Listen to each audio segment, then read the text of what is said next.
గురు గణేష్ మేధా దక్షిణామూర్తి సహిత శ్రీ బాలా త్రిపురసుందరై నమః. జై జయశంకర టీవీ ప్రేక్షకులకు శుభోదయం. శ్రీరస్తు కార్యక్రమానికి స్వాగతం. శ్రీరస్తు కార్యక్రమంలో భాగంగా ముందుగా ఈ రోజు ఉన్నటువంటి తిదివార నక్షత్రాదులను గమనిద్దాం. ఈరోజు మాఘశుద్ధ నవమి గురువారం, రోహిణి నక్షత్రం, ఐంద్ర వైధృతి యోగాలు, కౌలవ తైతుల కరణాలు ఉన్నాయి. ఇటువంటి తిథి వార నక్షత్ర సంయోగం కలిగినటువంటి నేటి రోజున శంకుస్థాపనకి, గృహప్రవేశానికి, అక్షరాభ్యాసానికి, అన్నప్రాసనకు, పుట్టు వెంట్రుకలు తీయించుకోవడానికి, నిశ్చితార్థానికి, వివాహానికి చక్కని సుముహూర్తాలు ఉన్నాయి. శంకుస్థాపన, గృహప్రవేశం, అక్షరాభ్యాసం, అన్నప్రాసన, పుట్టు వెంట్రుకలు తీయించుకోవడం, నిశ్చితార్థం, వివాహం, వీటికి చక్కని సుముహూర్తాలు ఉన్నాయి. వీటితో పాటుగా క్రయ విక్రయాదులకు కూడా ఈరోజు కాలం అనుకూలంగా ఉన్నది అని చెప్పుకోవాలి.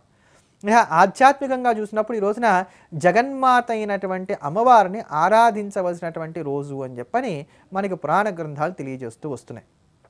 మాఘమాసంలో శుద్ధ పాడ్యం మొదలు నవమి తిథి కలిగినటువంటి నేటి రోజు వరకు కూడా అమ్మవారిని ఆరాధించడానికి గాను ఉపయుక్తంగా ఉండేటువంటి రోజులు. 9 రోజులు కూడా చాలా విశేషమైనటువంటి రోజు. అసలు ప్రతిపన్ముఖ్య రాకాంత తిథి మండల పూజిత అని చెప్పబడినట్లుగా మాఘ పూర్ణిమ పర్యాప్తంగా ఉండేటువంటి 16 రోజులు కూడా అమ్మవారిని ఆరాధన చేయడానికి చాలా విశేషమైనటువంటి రోజులు అయినప్పటికీ ఈ 9 రోజులకి కూడా నవరాత్రోత్సవం అనేటువంటి పేరున్నటువంటి కారణం చేత చాలా గొప్పవి. అందులో 9వ రోజు అయినటువంటి ఈ రోజును పురస్కరించుకొని మాఘమాసేతి యా శుక్లా నవమి లోకపూజిత మహానంతేతి సా ప్రోక్త సదానందకరీ నృణాం తస్యాం స్నానం దానం జపో హోమ ఉపోషణం సర్వమక్షయతాం యాతి నాత్రకార్య విచారణ అని చెప్పబడుతున్నది. ఈ మాఘమాసంలో ఉండేటువంటి శుక్లపక్షంలో ఉన్న నవమి తిథి ఏదైతే ఈరోజు ఉందో దీనికి మహానంద అనేటువంటి పేరుంది అని అన్నారు. అసలు ఆనందము అంటేనే చాలా గొప్పది. ఆనందం అంటే చాలామంది సంతోషము అనుకుంటారు. సంతోషం అంటే ఏంటంటే 2 రకాలుగా ఉంటుంది. మనస్సు సంతోషంగా ఉండవచ్చు, శరీరం సంతోషంగా ఉండాల్సిన అవసరం లేదు. శరీరం సంతసిస్తూ ఉండొచ్చు, మనస్సు సంతోషంగా ఉండవలసిన అవసరం లేదు. ఉదాహరణకు శరీరానికి చక్కని ఏసీ గాలి తగులుతోంది, శరీరం ప్రశాంతంగా ఉంది, కానీ మనస్సు మాత్రం ఎక్కడో బాధపడుతోంది, దానికి ఏదో ఆలోచనలు కలిగి అది బాధపడుతోంది, పాత విషయాలు గుర్తొచ్చాయి, ఇబ్బంది పడే విషయాలు గుర్తొచ్చాయి అంటే అక్కడ మనస్సు సంతోషంగా లేదు, శరీరం సంతోషంగా. అలానే ఒక్కొక్కసారి ఏమవుతుంది, మనస్సు చాలా ప్రఫుల్లంగా ఉంటుంది, చాలా సంతోషంగా ఉంటుంది, శరీరం బాధపడుతూ ఉంటుంది. మనకి 102 జ్వరం ఉంటుంది, శరీరం బాగా ఇబ్బంది పడిపోతూ ఉంటుంది. ప్రమోషన్ వచ్చిందన్న వార్త వినబడింది, మనస్సు సంతోషపడింది. ఇలా సంతోషం అనేది శరీరానికి వేరుగా ఉంటూ ఉంటుంది, మనస్సుకి వేరుగా ఉంటూ ఉంటుంది. అలా కాక ఏకకాలమంది ఎక్కడైతే శరీరము మనస్సు 2 కూడా పరిపూర్ణంగా సంతసిస్తాయో దానికి ఆనందము అని పేరు. అటువంటి ఆనందములు మళ్ళీ మానుషానందం మొదలు బ్రహ్మానందం వరకు అనేక రీతులుగా ఉన్నాయని చెప్పని ఉపనిషత్తులు మనకి వాటి గురించినటువంటి వివరణ ఇస్తూ వస్తున్నాయి. ఈ మానుషానందం మొదలు బ్రహ్మానందం వరకు ఉండేటువంటి ఆనందాల్లో బ్రహ్మానందాన్ని అందించేటువంటి తిథి ఈ నవమి తిథి. అంటే బ్రహ్మైక్య జ్ఞానమును మనం పొందడానికి కావలసినటువంటి శక్తిని మనం పొందడానికి గాను ఉపకరించేటువంటి పూజా పునస్కారాల ద్వారా వరాన్ని అనుగ్రహింపజేసుకోవడానికి గాను ఉపయుక్తంగా ఉండేటువంటి రోజు ఈ రోజు. అందుకని దీనికి మహానంద అనేటువంటి పేరుంది అని అన్నారు. సా ప్రోక్త సదానందకరీ నృణాం తస్యాం స్నానం దానం జపో హోమ ఉపోషణం సర్వం అక్షయతాం యాతి నాత్రకార్య విచారణ.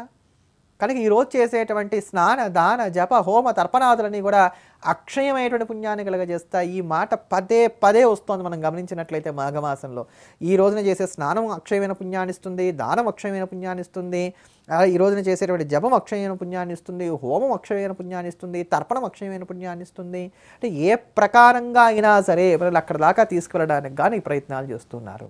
ఆ క్రమంలో ఈరోజు చేసేటువంటి దేవీ పూజ మనకి పరిపూర్ణమైనటువంటి అమ్మవారి యొక్క అనుగ్రహాన్ని అందిస్తుంది అని చెప్పుకోవాలి.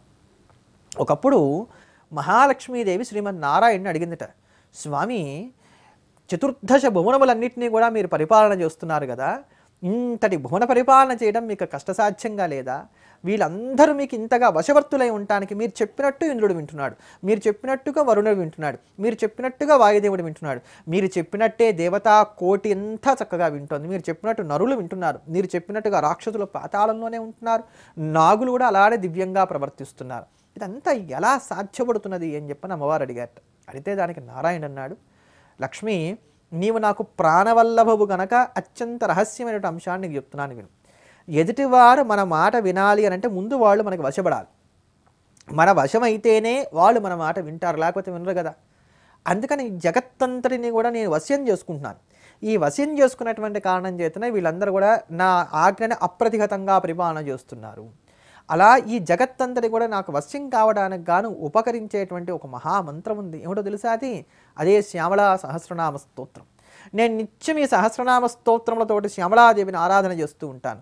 ఆ తల్లి యొక్క కరుణా కటాక్ష వీక్షణముల యొక్క ప్రభావ సంపత్తి కారణం చేత ఇదిగో ఈ జగత్తంతా కూడా నాకు వశ్యమే ప్రకాశిస్తూ ఉంటుందని చెప్పని శ్రీమన్నారాయణ లక్ష్మీదేవికి చెప్పినట్టుగా మనకి శ్యామలా సహస్రనామ స్తోత్ర పూర్వపీఠికలో కనబడుతుంది. అంటే శ్యామలా సహస్రనామ స్తోత్రానికి అంతటి శక్తి ఉన్నది. ఆ సహస్రనామ స్తోత్రముతోటి అమ్మవారిని 9 రోజులు పూజించాలి.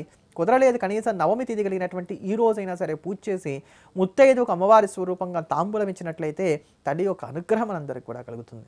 ముఖ్యంగా భార్యాభర్తల మధ్యలో కీచులాటలు వస్తూ ఎవరైతే ఇబ్బందులు పడుతున్నారో వారు నిత్యం శ్యామలా సహస్రనామ స్తోత్రాన్ని కనుక పారాయణ చేస్తూ వచ్చినట్లయితే ఈ స్త్రీ పురుషుల మధ్యలో సహజంగా ఉండవలసినటువంటి ఆకర్షణ వృద్ధి చేసుకున్నటువంటి వారై అనుకూలమైనటువంటి దాంపత్య జీవనాన్ని హాయిగా సాగించుకోగలుగుతారంటంలో సందేహం లేదు. ఉన్నతాధికారులు మీ మీద బాగా క్రుద్ధులై ఉన్నారు అనుకున్నప్పుడు వారి యొక్క మెప్పును పొందాలి అనుకుంటే అప్పుడు కూడా ఈ శ్యామలా సహస్రనామ స్తోత్రాన్ని నిత్యం పారాయణ చేయడం వలన ఉన్నతాధికారుల యొక్క మెప్పును మీరు పొందగలుగుతారు. ఎవరికైనా మీ పట్ల క్రోధం కలుగుతోంది అనుకున్నప్పుడు వారి యందు మీకు కలుగుతున్నటువంటి క్రోధభావాన్ని తగ్గించుకోవడానికి, మైత్రిని వృద్ధి చేసుకోవడానికి, స్నేహ సంపదను వృద్ధి చేసుకోవడానికి ఈ శ్యామలా సహస్రనామ స్తోత్రం చాలా విశేషంగా ఉపకరిస్తుంది అని చెప్పాను. అటువంటి ఆ శ్యామలాదేవిని అర్చించడానికి గాను విశేషమైనటువంటి ఈ రోజున మనమందరం కూడా ఆ తల్లిని పూజించి సేవించి తరించదుముగాక అని ప్రార్థన చేస్తూ, మరొక విశేషం ఏమిటయ్యా అంటే ఈ రోజున మధ్వనవమి అంటారు. దీనికే ఆనందతీర్థ పుణ్యతిథి అనేటువంటి పేరు కూడా ఉంది.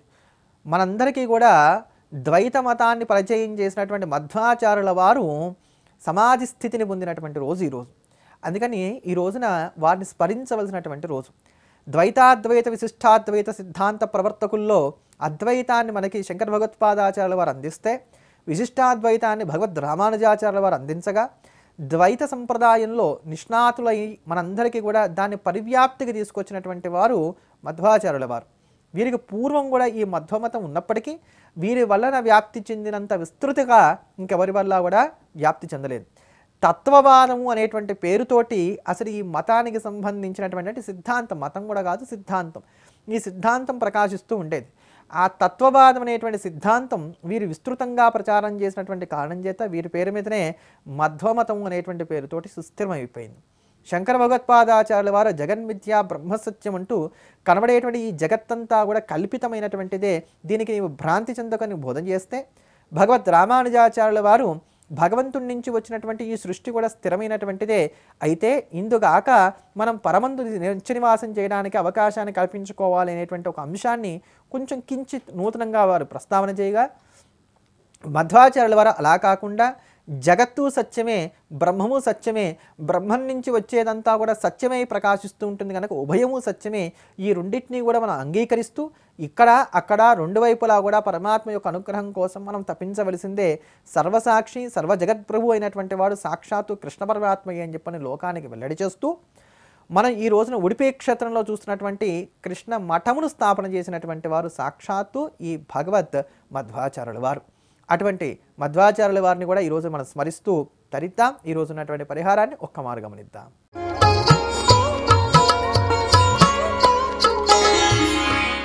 ఆర్థిక సమృద్ధికి ఉపకరించేటువంటి పరిహారాన్ని గురించి ఈరోజు తెలుసుకుందాం. ఐశ్వర్యాన్ని వృద్ధి చేసుకునటానికి గాను ఉపకరించేటువంటి పరిహారం.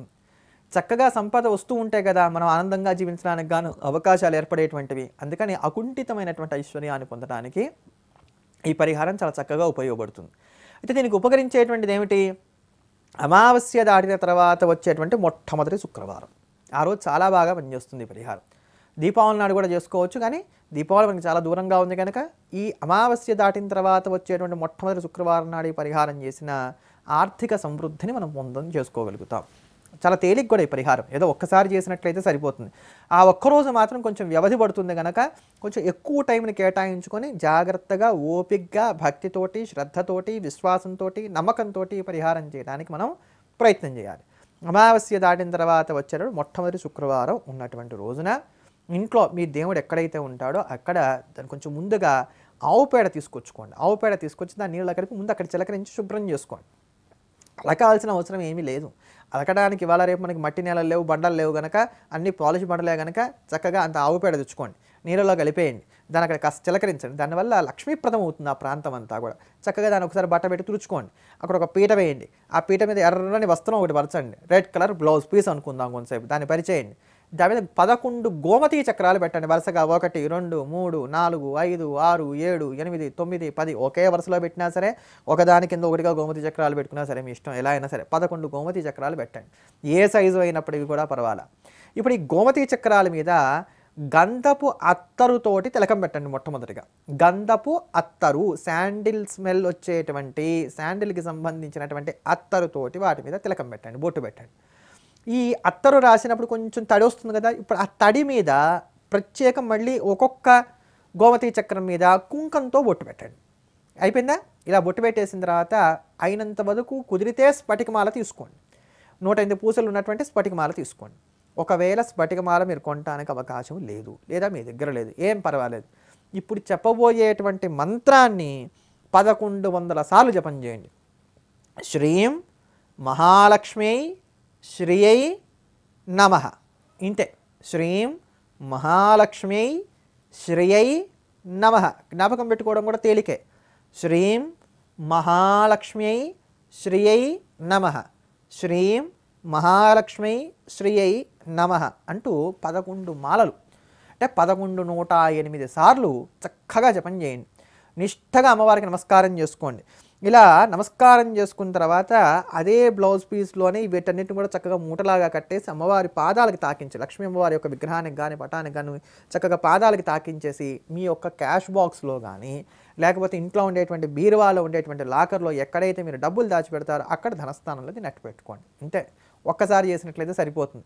ఇలా ప్రతి సంవత్సరం మార్చి కూడా చేసుకోవచ్చు.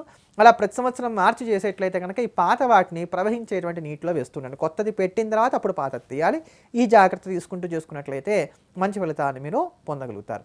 ఇటువంటి మరిన్ని తేలికైనటువంటి పరిహారాలతోటి, విశిష్టమైన అంశాలతోటి రేపటి శ్రీరస్తు కార్యక్రమంలో మళ్ళీ కలుద్దాం. ఎల్లప్పుడూ దేశాన్ని ప్రేమిద్దాం, దైవాన్ని స్మరిద్దాం. స్వస్తి.